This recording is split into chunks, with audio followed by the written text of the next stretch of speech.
भारत की आजादी के बाद देश में बहुत से ब्रांड बने, लेकिन अमूल जैसा कोई नहीं।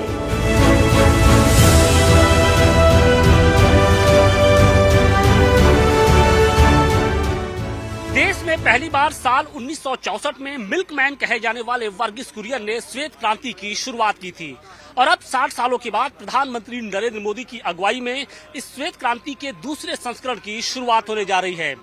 प्रधानमंत्री मोदी जब अपने संसदीय क्षेत्र वाराणसी के दौरे पे आएंगे तो वो इस दौरान इस बनास और अमूल के सहयोग से बने इस मिल्क प्लांट का उद्घाटन करेंगे और कहा यह जा रहा है कि पूर्वांचल की तस्वीर और तकदीर इस मिल्क प्लांट की वजह से बदल जाएगी।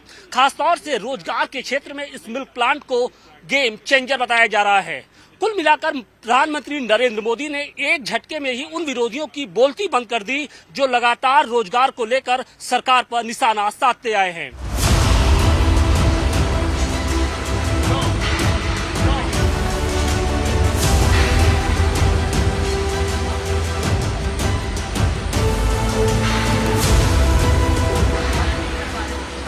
हमारे साथ बातचीत के लिए मौजूद हैं बनास डेयरी के एमडी और संग्राम चौधरी सर। सर, सबसे पहले इस डेयरी के बारे में बताइए कि किस तरीके से ये पूर्वांचल में गेम चेंजर साबित होने वाली है। माननीय प्रधानमंत्री श्री नरेंद्र मोदी जी ने 23 दिसंबर 2021 को इस संयंत्र का शिलान्यास किया था पूर्वांचल में श्वेत क्रांति की शुरुआत करने के लिए, और किसानों को दूध का सही दाम मिले और सही मार्केट एस्टैब्लिश हो, इसलिए अमूल के माध्यम से पूरे गांव-गांव में समितियां बना के, जिस तरह से अमूल पैटर्न से गुजरात में दूध का कारोबार हुआ है, उसी पैटर्न के आधारित पे पूर्वांचल में ये करने के लिए हमने किया था। और अभी 250 गांव से 1,28,000 वाराणसी का दूध आ रहा है और इस संयंत्र में 3 लाख लीटर दूध आने लगा है। आगे जाके पूर्वांचल के सभी जिलों में हमारी समितियां बनेंगी और किसानों को दूध के साथ साथ वेटरनरी सेवाएं, दूध के कारोबार में बोनस बांटना, जो अमूल का एक, और सबसे बड़ी बात यह है कि 1 रुपया जो मार्केट से हमारा आता है उसका हम 83 to 85 पैसा किसान को पहुंचाने का काम कर रहे हैं और ये लाभ पूरे पूर्वांचल के किसानों को मिलेगा।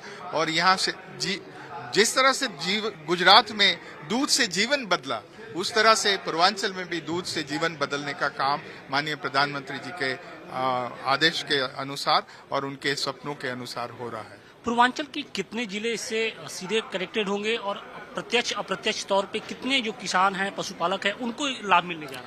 पूर्वांचल के 8 जिलों से कारोबार होगा और समितियां का गठन होगा और वहां से दूध का अभी 85,000 फार्मर्स ऑलरेडी हमारे सिस्टम में आ चुके हैं। आगे जाके 1.5 लाख किसानों को जोड़ा जाएगा और उनको हमारे समिति के सदस्य बनाया जाएगा और उनके दूध का व्यवस्थापन किया जाएगा। कौन कौन से प्रोडक्ट हैं जो तैयार किए जा रहे हैं और खासतौर से जिसके लिए बनारस पहचाना जाता है, जिन मिठाइयों के लिए? हमने माननीय प्रधानमंत्री जी की मनसा जान के यहाँ पर लाल पेड़े का प्रोडक्शन ऑलरेडी कर दिया है, आपको भी उसका स्वाद मिल जाएगा। और लौंग लता का भी हमने प्रोडक्शन चालू किया है। पनीर का प्रोडक्शन होगा, आइसक्रीम का प्रोडक्शन होगा, दूध, दही, छाछ, और पूरे यहाँ से जो प्रोडक्ट्स होंगे पूरे पूर्वांचल में ही नहीं, पूरे इस भारत के इस इलाके में भी जाएंगे। आगे जाके हम यहाँ ऐसे प्रोडक्ट्स भी बनाएंगे जो निर्यात भी हो पाए।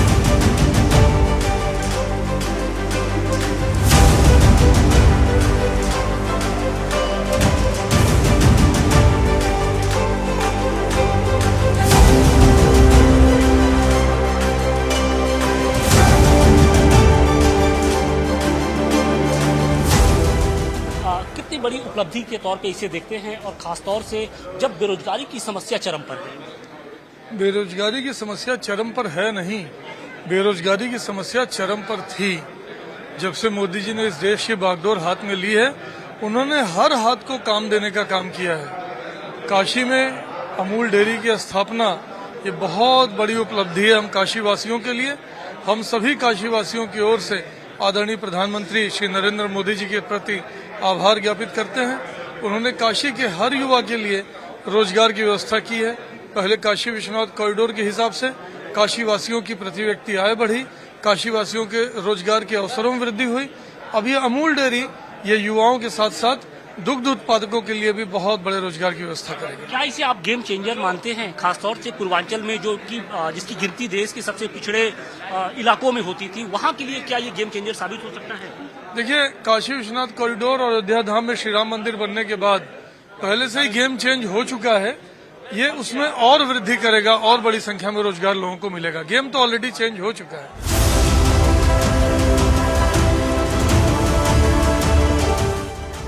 किस तरीके से देखते हैं, कितना गेम चेंजर साबित होगा? मैं समझता हूं कि आपने देखा है गुजरात को जो डेवलपमेंट हुआ है गुजरात का, उसके पीछे अमूल का है और बनारस डेयरी ने गुजरात को कितना आगे किया है और ये आत्मनिर्भर बनने की दिशा में मैं समझता हूं पिंडरा विधानसभा क्षेत्र को तो बहुत लाभ मिलेगा, लेकिन ये निश्चित मान लीजिए आप कि पूरा पूर्वांचल इससे लाभान्वित होगा। हर घर हर परिवार इससे जुट जाएगा। ये बहुत बड़ी तादाद एक होगी। जैसे शंकर भाई ने बताया कि यह कोई कंपनी नहीं है, यह एक संस्था सोसाइटी है। सबके सहयोग से यह इसमें जो भी प्रॉफिट होगा, आपने देखा होगा कि पिछले बार इन्होंने 100 करोड़ रुपया प्रधानमंत्री जी के हाथों से सारे जितने भी इससे जुड़े हुए लोग थे किसान, सबको लाभ दिया गया है। प्रधानमंत्री जी कहते हैं कि सिर्फ हम उद्घाटन शिलान्यास ही नहीं करते हैं, उस चीज का उद्घाटन भी करते हैं और रिकॉर्ड समय में ये शुरू हो गया। आप देख लीजिए 600 करोड़ की योजना 1 साल के भीतर यह बन के तैयार हो गया। ये बहुत बड़ी चीज है। हम सब लोग सौभाग्यशाली हैं इस मामले में। हम लोगों को उनको धन्यवाद देना चाहिए, बनास के लोगों को, कि उन लोगों ने जो कहा था वह प्रधानमंत्री जी के वचन को पूरा कर दिया है। खासतौर से उन विरोधियों को आप लोग किस तरीके से जवाब देंगे जो रोजगार को लेकर तमाम तरह के सवाल उठाते हैं? विरोधी तो उनके पास कोई मुद्दा नहीं है, तो उनको क्या कहना है उसको।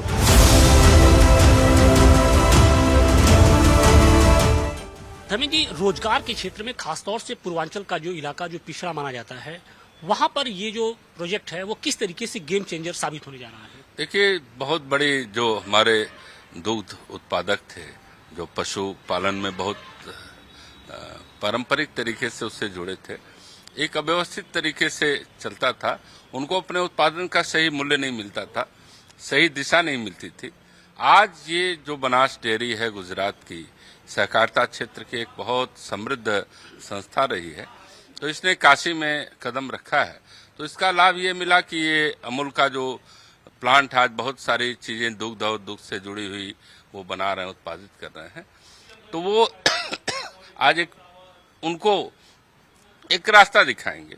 और हम समझते हैं कि किसानों की समृद्धि का, खास करके जो पूर्वांचल बनारस से आसपास के जो जिले हैं, एक बहुत बड़ा रास्ता खुलेगा। आदरणीय मोदी जी का विजन सारी दुनिया अब देख रही है कि किस तरह से उन्होंने हर वर्ग की चिंता की है। उनकी चिंता में सबसे अधिक किसान है। किसानों की समृद्धि का रास्ता कैसे खुले बढ़े। आदरणीय योगी जी बार बार कहते हैं कि हमारी उत्तर प्रदेश सरकार का लक्ष्य है कि हम किसानों की आय को दुगुना करें। तो खेती के अलावा जो दुग्ध पालन रहा है, दुग्ध पालन में एक बहुत बड़ा अवसर आ रहा है। इसका लाभ हम किसानों को एक व्यवस्थित तरीके से, वैज्ञानिक तरीके से कैसे दे सकते हैं, हमें इस पर फोकस करना है। और हम समझते हैं बनास डेयरी उस दिशा में सोच रही है, काम शुरू कर दी है।